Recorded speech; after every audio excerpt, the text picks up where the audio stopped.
Hello everyone, my name is Amy with Eating Healthy, Spending Less, and in today's video, I want to talk to you about how you can be a homesteader even if you live in the city. No more do you have to dream of living on a farm when you can be a homesteader right where you are. So let's dive into these 10 tips.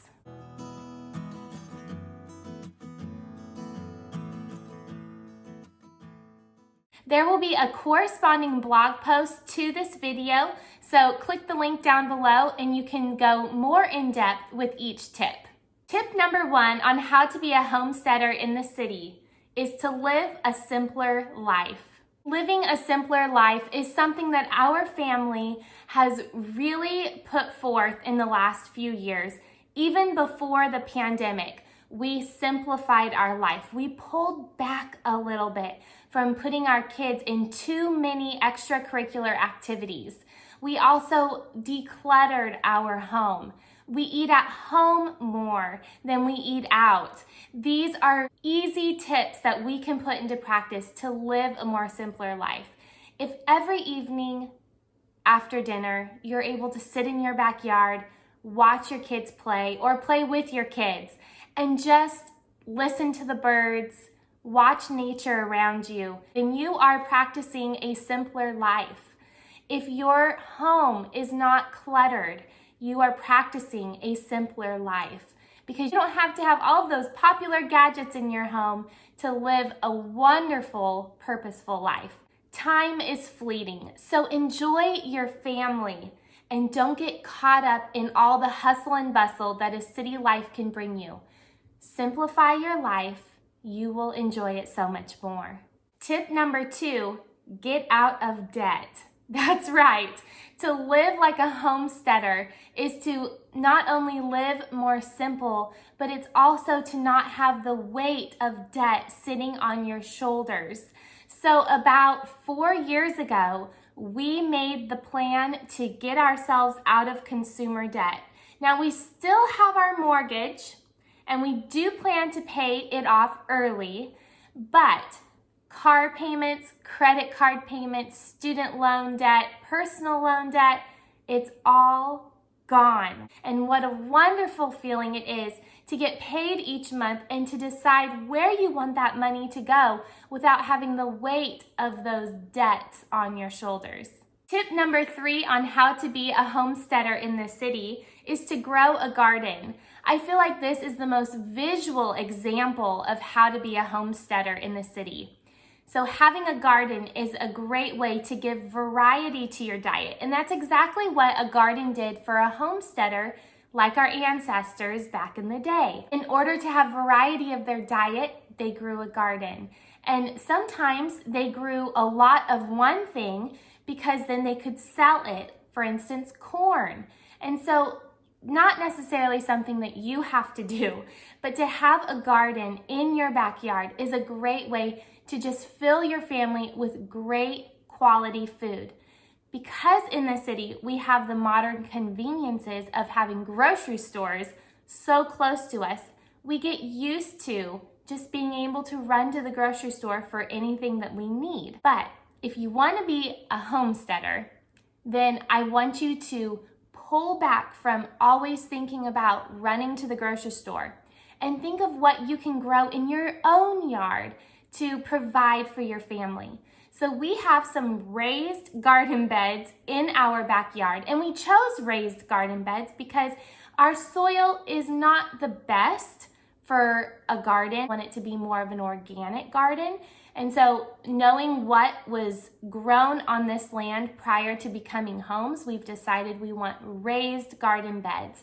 And so we have worked hard to build those raised garden beds, and we did purchase raised garden beds as well to help move the process along quicker. But now we are able to grow tomatoes and bell peppers and eggplant and squash and all kinds of things in our backyard that we will be able to eat on all summer long. And we're so excited to have our own garden because there is nothing better than a homegrown tomato.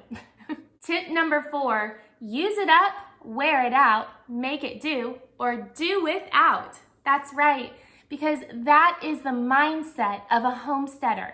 A homesteader is not going to rush to Target to just get a new shirt if their son's shirt has a little hole in it. You get out your sewing kit and you mend the garment so that it can continue to be used until it is no longer usable. Think of the Amish community. That's something that I like to do when I am thinking of being a homesteader. What would the Amish do? They wouldn't buy it new. They would mend it and make it work. Sometimes that might mean putting a patch under the fabric and sewing around it to secure the fabric from fraying or creating a bigger hole. And maybe that's the mindset that more of us need to have. Tip number 5 is to raise chickens or other sources of meat if you're a meat eater. So in a recent video, I shared that we used to have chickens. So in our first home that my husband and I lived in, where we brought all of our babies home, we had 17 chickens, 5 rabbits, and a dog in a very tiny backyard. And I wanted to create my own little homestead, and I did just that. We really enjoyed having chickens as pets. They are amazing, and they do lay eggs. You don't need a rooster for a hen to lay an egg, and it's just a wonderful experience. If you are wanting to know, one of the best laying hens is a Rhode Island Red. If you are wanting beautiful brown eggs, Rhode Island Reds lay the most eggs out of the year compared to other brown laying hens. And if you are wanting white eggs, then I would highly recommend a white Lager. And if you want the beautiful blue colored eggs, then an Americano chicken is the best. Now, you won't always get a blue layer with Americanos. You might get light brown, a light pink, or a light blue. And it was so much fun. We loved having chickens, and we had enough chickens to where we were able to sell eggs. It was a great experience and one that my kids still beg for every day. Number 6, how to be a homesteader in the city is to buy in bulk and have a prepper pantry. That's right. You don't need to go to the grocery store every couple of days. You can buy in bulk. I highly recommend As Your Standard, as I'm sure you all know. And I love it. It is a great way for our family to save money, and it provides a high quality product at a much lower price. So I buy a lot of organic because I don't want our food to be sprayed with any sort of pesticide or weed killer of any kind. And so organic is the way to go for us when we purchase our oats, rice, beans, sugars, anything. I normally always try to get organic. And the best place for us is As Your Standard. They deliver to us once a month, and I get my shipment for this month next week. Now you might be wondering what a prepper pantry is. I like to call this an emergency pantry. I spoke on this in last week's video on how to stock up and have an emergency pantry. A prepper pantry would be considered the same thing, however you're eating out of it as you build it. So it's a constant rotation, almost like a mini grocery store, and it's a great way to buy products at a much cheaper price, have almost like your own insurance policy in case something happens, and you're just always prepared, always ready, no matter what storm may come your way. Tip number 7, make food from scratch. When you live in the city, it's so easy to go to the grocery store and buy a box of granola bars and fruit snacks and frozen chicken nuggets. But when you want to have that homesteader mindset, then it's time to start making food from scratch. Sure, it's okay to take some of those conveniences and house them in your freezer for a night when you just simply don't want to cook.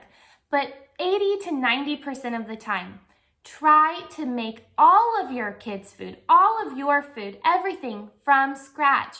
Make oatmeal from oats, not from oatmeal packets. Instead of a boxed muffin mix, make homemade muffins. I have a plethora of oatmeal muffin recipes on my website.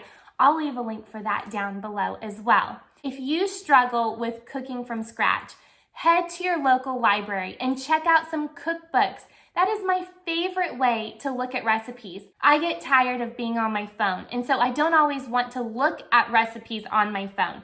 I love to hold a cookbook and read through all the notes and look at the pictures. I love it. Definitely check out cookbooks from your library to get inspiration. Tip number 8, dry clothes outside on a clothesline. Now, I'm going to be honest with you, and I have not started this tip, but I long to start this tip. This summer, it gets really hot here in Bakersfield. Now, we don't get humidity, but we get hot. So I do whatever I can to not use my appliances and to not use my dryer during the summer. I have in my Amazon shopping cart clothesline racks that I am hoping to purchase for this summer. This is our new home. We don't have an area to lay clothes outside, and so I would like some clothing racks to lay outside where we can drape our damp clothes to dry. You might be thinking, Amy, that's not very homesteader of you to shop on Amazon. But this is what I want you to remember. Back in the day, think Little House on the Prairie.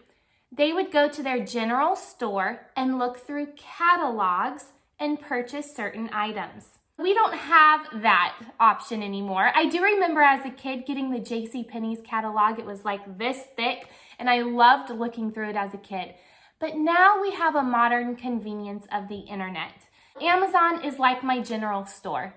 I am not addicted to Amazon where I'm ordering off of it just anything I want, I just order.